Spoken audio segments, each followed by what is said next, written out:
Saludos oyentes de Radio, gracias por escucharnos en la tarde-noche de este miércoles 7 de septiembre del año 22. Tercer día del nuevo curso político y tercer show propagandístico por parte del gobierno de Pedro Sánchez.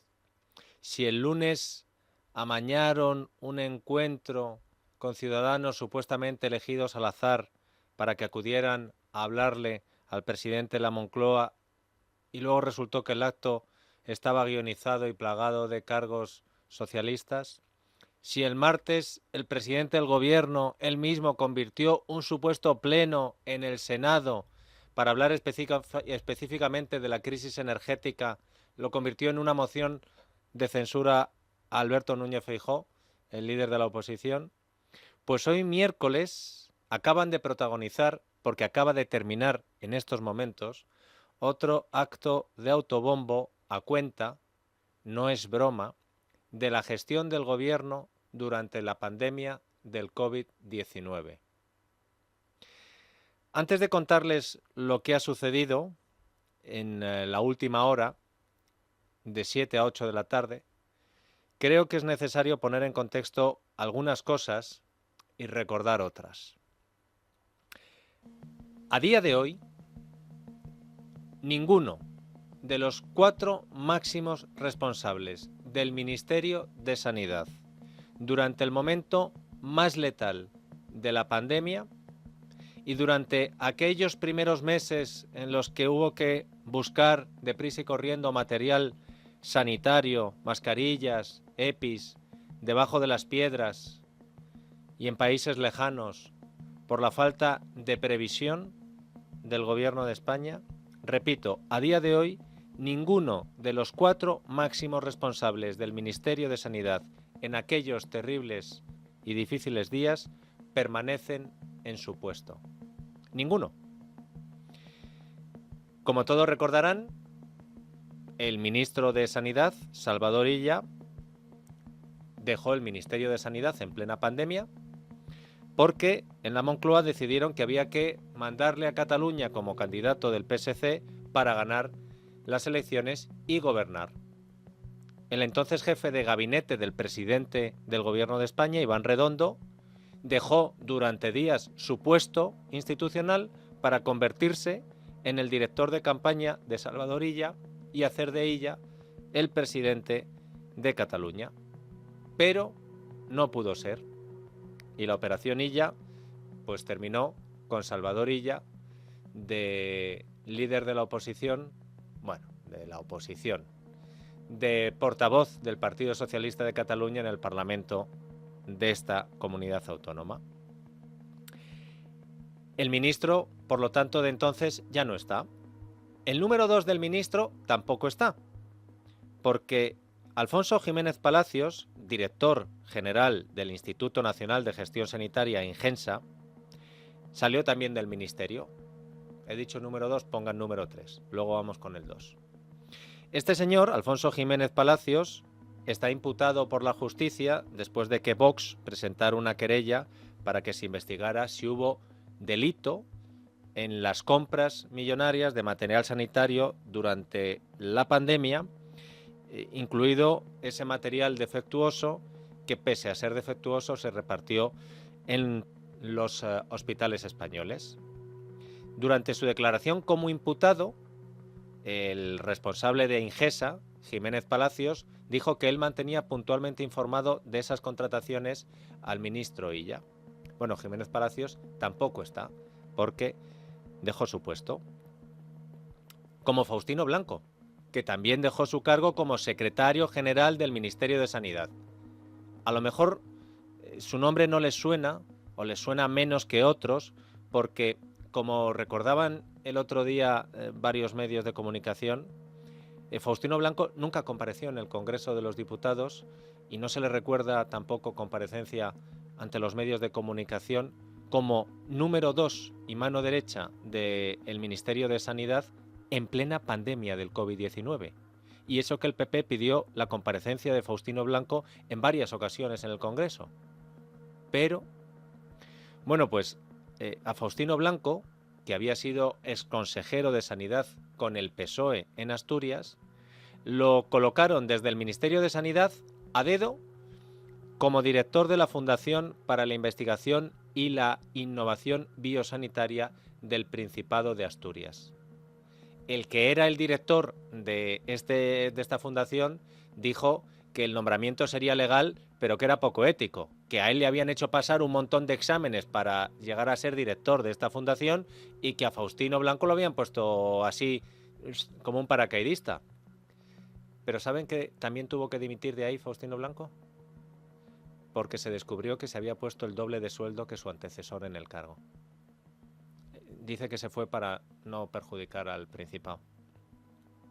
La única que quedaba, por lo tanto, en el Ministerio de Sanidad, de esa cúpula que podía decidir qué se compraba y qué no se compraba, a quién se le compraba, la única que quedaba era Patricia Lacruz, directora general de Cartera Común de Servicios del Sistema Nacional de Salud y Farmacia. Esta señora también estaba imputada por las compras del material sanitario. Está imputada. Y la semana pasada dimitió. Según dice el Ministerio de Sanidad, su dimisión no tiene nada que ver con que esté imputada y se debe a motivos personales que no han trascendido. Hay un quinto miembro de la cúpula del Ministerio de Sanidad de aquella etapa, que es verdad que él no tenía potestad sobre las compras, pero que sí fue quizá uno de los rostros más conocidos del Ministerio de Sanidad durante la pandemia. Hay que decir que ni le han destituido ni ha dimitido, aunque eso sí, ya no sale su rostro tanto en las televisiones porque la actual ministra Carolina Darias lo apartó de la primera línea mediática para ver si nos olvidábamos de él. Estoy hablando de Fernando Simón, que sigue siendo director del Centro de Alertas y Emergencias de Sanidad, pero que según cuentan no mantiene la estrecha relación con Carolina Darias que sí mantuvo con Salvador Illa. Les he contado todo esto porque hace una hora ha comenzado la presentación de las memorias de Salvador Illa contando su etapa como ministro de Sanidad durante la crisis del COVID-19. El título de esas memorias, el título de ese libro es el siguiente: El año de la pandemia, del estado de alarma al inicio de la vacunación. Permítanme que les lea cómo ha vendido la editorial este libro en la nota que ha enviado a los medios de comunicación. Una crónica en primera persona de un año que transcurrió frenéticamente. Un libro que nos sumerge en la trastienda del poder. Una sala de crisis desde la que se lideró y coordinó el trabajo de cientos de profesionales y en los que fue imposible aislarse de la gravedad, de la tensión y de los obstáculos. Resulta curioso, no la nota de la editorial, que lógicamente la editorial tiene que vender el libro, para eso lo publican. Lo que resulta curioso es que 2 años y medio después del inicio de esa terrible pandemia que mató en España a decenas de miles de personas, más de 100.000, mucho más de 100.000 ya en el total, pero como el libro se ciñe al primer año, vamos a decir que fueron decenas y decenas y decenas de miles de personas. Pues resulta curioso porque 2 años y medio después de que comenzara aquella terrible pandemia, ya tenemos el libro de memorias escrito por Salvador Illa, exministro de Sanidad entonces, sobre aquel año frenético. Desconozco cuánto dinero ha cobrado el autor por parte de la editorial. Pero les digo que es curioso, al menos a mí me lo parece, que ya podamos leer, el que quiera comprarlo, en las librerías, las memorias de Salvador Illa sobre el primer año de pandemia con él como ministro de Sanidad, porque hace exactamente 2 años, maldita casualidad, hace exactamente 2 años le preguntaron por enésima vez al entonces ministro de Sanidad, hoy autor de ese libro, por qué no se había hecho la auditoría independiente que iba a evaluar cómo se había gestionado desde el gobierno de España la crisis sanitaria. En septiembre, en un septiembre como el de ahora, pero del año 2020, Salvador Illa fue entrevistado en la cadena SER y por enésima vez le hicieron una pregunta que ya le habían hecho otros periodistas. ¿Por qué no se ha puesto en marcha todavía esa evaluación independiente que un grupo de científicos pidió a través de la revista The Lancet hace unas semanas, cuya petición han reiterado esta misma noche también en esa revista? ¿Por qué no está en marcha ya esa evaluación? ¿Por qué no se ha hecho al finalizar la primera ola? Porque estamos combatiendo una pandemia. Es decir, nosotros hemos dicho desde el primer momento que vamos a hacer una evaluación independiente de cómo se han hecho las cosas. A mí me gustaría que fuera siempre con un espíritu constructivo, pero en fin, esto, cada cual será responsable de la actitud que tenga a la hora de afrontar esta evaluación. El Gobierno ha comparecido permanentemente, ha dado todas las explicaciones que tenía que dar. Pasa que esta evaluación hay que pensar cuándo se hace, cómo se hace y quién la hace. Y en ello estamos. Yo me he comprometido a recibir, creo que ya tengo una fecha acordada con ellos, a uno de los firmantes o a varios de los firmantes de esta iniciativa. Y bueno, esto es una opinión, hay más opiniones, hay sociedades científicas, hay otros colectivos que también han mostrado su interés. Insisto, vamos a ordenar y a responder cuándo la hacemos, cómo la hacemos y quién la hace. A día de hoy, 2 años después de estas palabras de Salvador Illa, no hay auditoría ni evaluación independiente que valga. Debe ser que aún están pensando cuándo se hace, cómo se hace y quién la hace. O, puestos a especular, a lo mejor es que no hay auditoría ni evaluación independiente porque eso, si se hace de verdad y se hace bien, podría complicar la situación judicial de algunos de los imputados que trabajaron a las órdenes del entonces ministro de Sanidad. O, puestos ya a divagar, a lo mejor es que no hay auditoría ni evaluación independiente 2 años después de que lo prometiera Salvador Illa porque el exministro quería guardarse los secretos para publicarlos él en su libro y sacar más tajada, porque dijo que iba a ser una evaluación con espíritu constructivo o lucrativo. Yo supongo, lo desconozco, estoy hablando de oídas, supongo que Salvador Illa, al ser un libro sobre la pandemia, los emolumentos que la editorial hubiera decidido pagarle, esté pensando en donarlos a las víctimas del COVID o a los sanitarios, no lo sé, estoy especulando.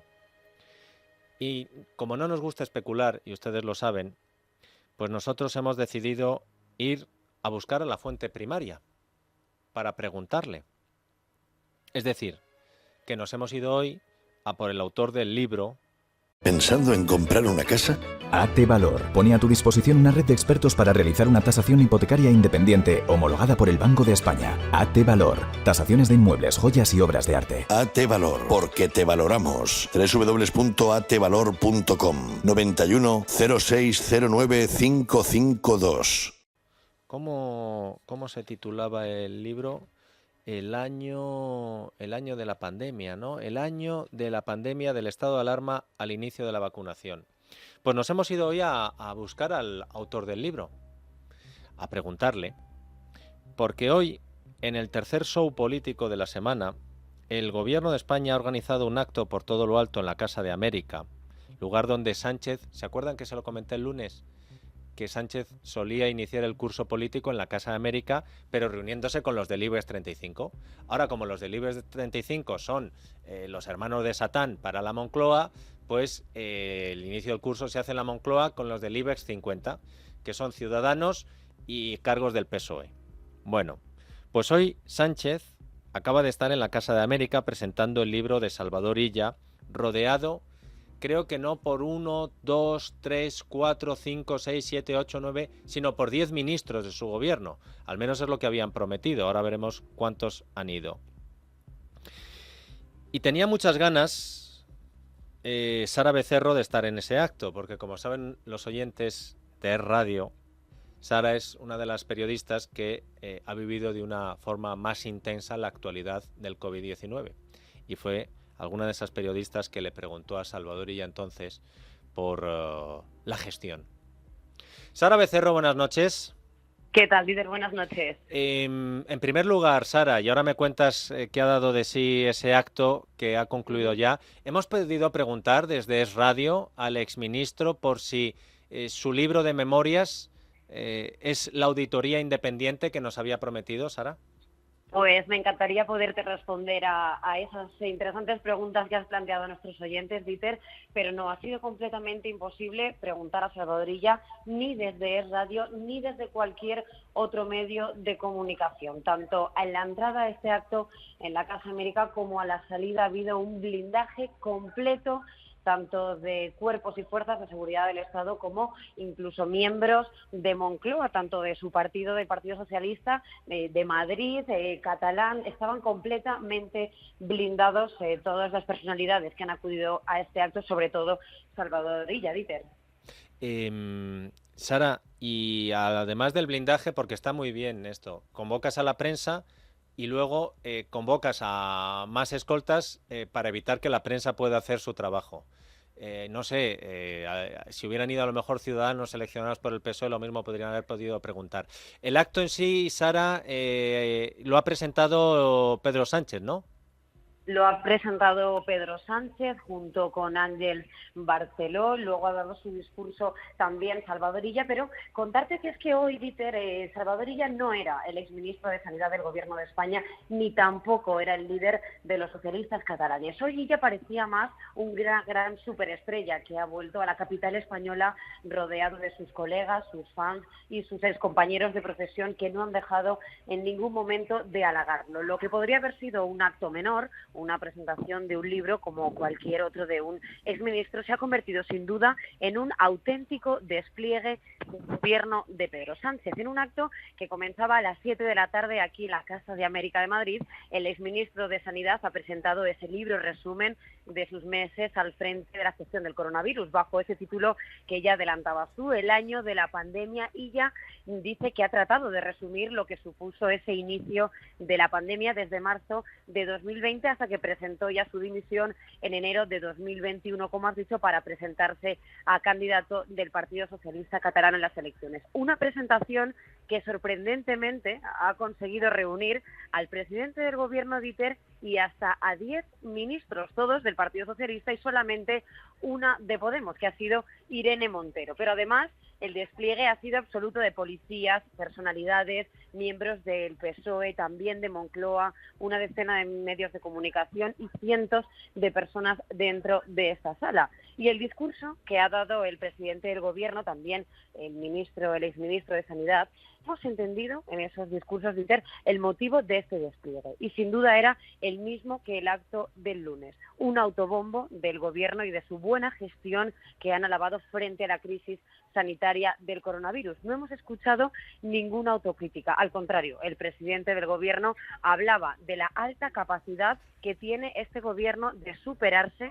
ante las adversidades, e ella, en su discurso, ha hablado de una gestión con transparencia, decencia y determinación. E incluso ha agradecido también la labor realizada a Fernando Simón, el director del Centro de Alerta y Emergencias Sanitarias, que por cierto ha sido quien ha escrito el prólogo de este libro de Salvador Illa y quien por cierto también no ha asistido a este acto, al igual que la propia ministra de Salud actual, Carolina Darias, que no ha pasado por esta Casa de América. Sin embargo, desde este programa hemos seguido muy de cerca, como bien has dicho, el estado de la pandemia en nuestro país, y a día de hoy pues aún echamos de menos que se esclarezca ese número de víctimas que se cobró la pandemia, decisiones tardías que se tomaron y también ese informe o auditoría que el propio Illa prometió hace 2 años y que por el momento seguimos sin tenerlo. No lo ha dado tampoco en este libro, ni siquiera en este acto en la Casa América.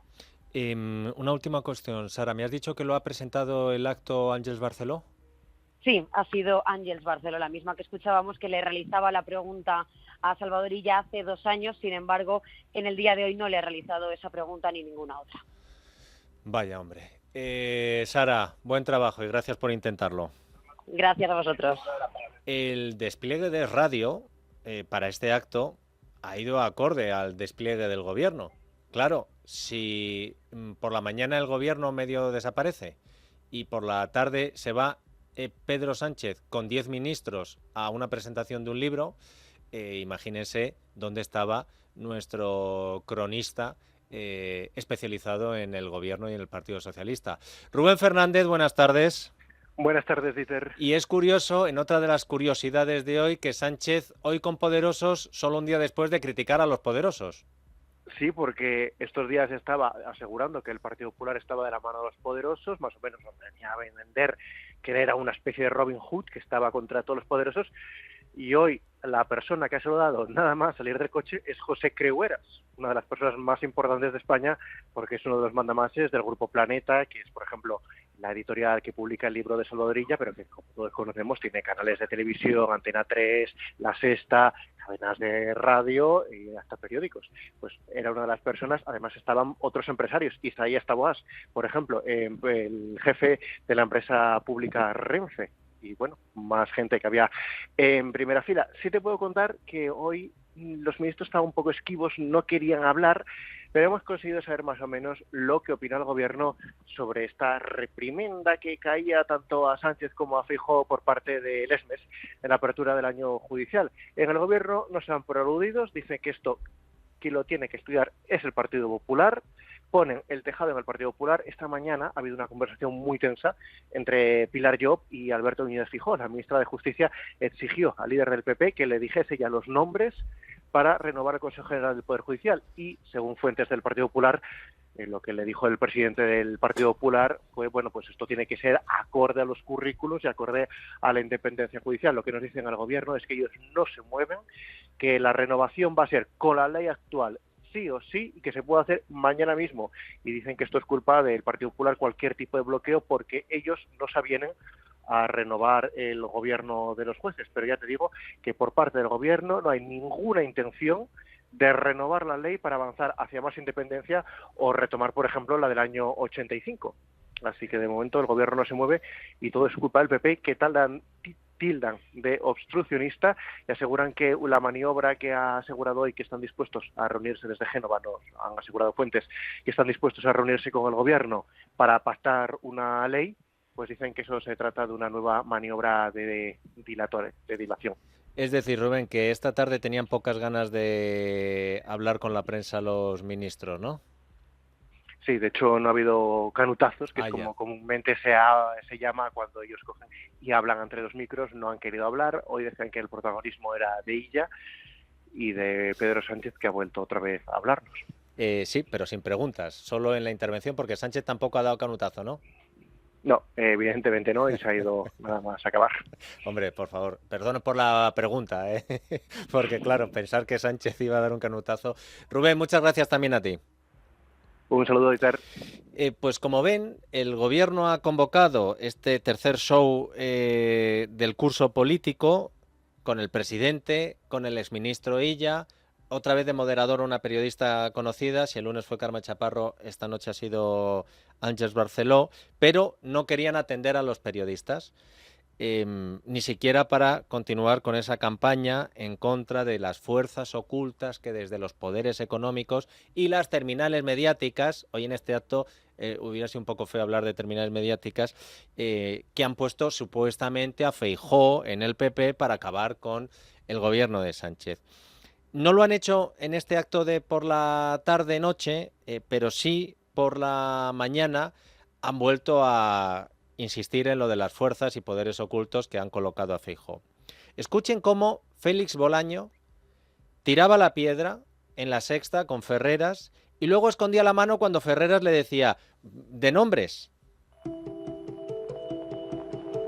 Sinceramente, creo que está, los que le han puesto le tienen muy entre algodones y creo que sinceramente las actuaciones y las declaraciones que hace pues están carentes de rigor y muchas veces con datos inexactos, cuando no directamente falsos.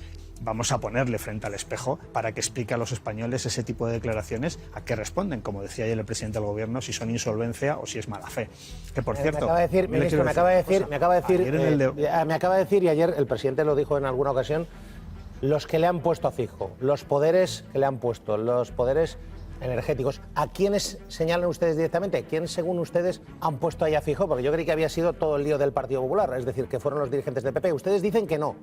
Bueno, yo creo que el señor Feijóo responde a intereses muy minoritarios. Nosotros en el Gobierno estamos trabajando por el interés general en una situación de incertidumbre, de dificultades, y sin embargo hay otros intereses más minoritarios que, en fin, que yo creo que condicionan y mucho la acción política del PP, porque si no, no se explica que digan una cosa pero que luego voten la contraria. O, por ejemplo, no se explica, que para mí es absolutamente determinante, que cuando el presidente del Gobierno y el Gobierno de España estaban trabajando en Europa para conseguir la excepción ibérica, pues allí estaban las grandes empresas energéticas intentando luchar contra los intereses del país, contra los intereses de todos nosotros, todos los que nos están escuchando, contra nuestros intereses estaban luchando las grandes energéticas y el señor Feijóo. ¿Por qué el señor Feijóo estaba defendiendo estos intereses? Pues ya ven, otra vez lo mismo. Es verdad que no da nombres, pero los poderes ocultos, las grandes empresas energéticas. Yo no sé cuál será el siguiente paso del gobierno cuando se les agote este mantra de lo de las fuerzas del mal, los poderes económicos, las terminales mediáticas y lo malo que son las empresas energéticas. Porque en algún momento se les agotará, igual que se les agotó lo de que viene la ultraderecha con Vox, y al final ya tuvieron que dejar ese mantra porque en Castilla y León y en Andalucía les fue bastante mal. Yo no sé cuál será lo siguiente que se inventen en Moncloa, Bolaños o quien sea, pero hay que decir que a este ministro, al señor Bolaños, recursos y herramientas no le van a faltar, porque las está acumulando muy bien como ministro de la presidencia. Hoy Bolaños es protagonista de dos noticias muy reveladoras.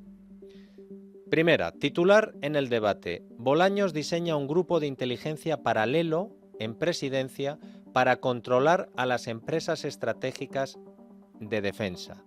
El ministro se está apoyando en el asesoramiento del general Miguel Ángel Ballesteros, de la máxima confianza de Pedro Sánchez, dice El Debate.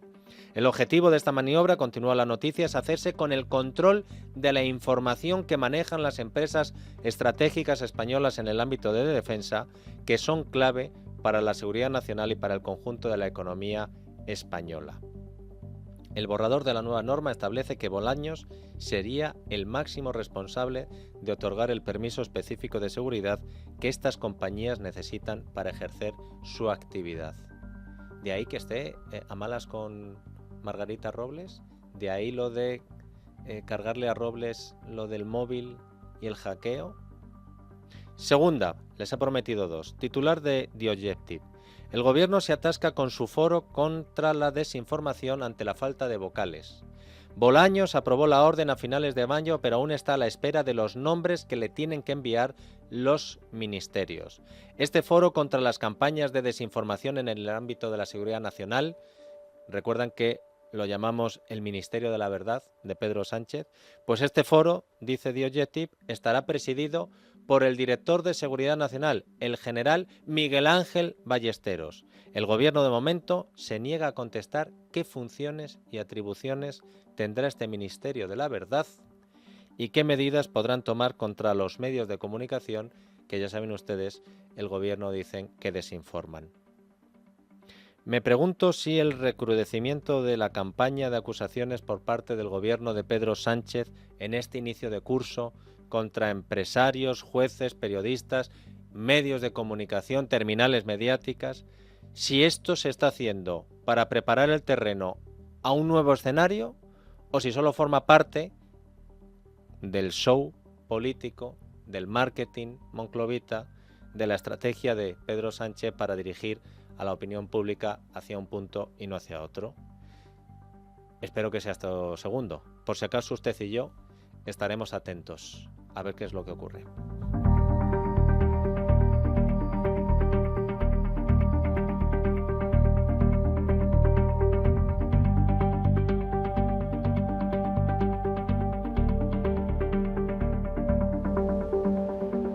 La noche de Dieter, con Dieter Brandau.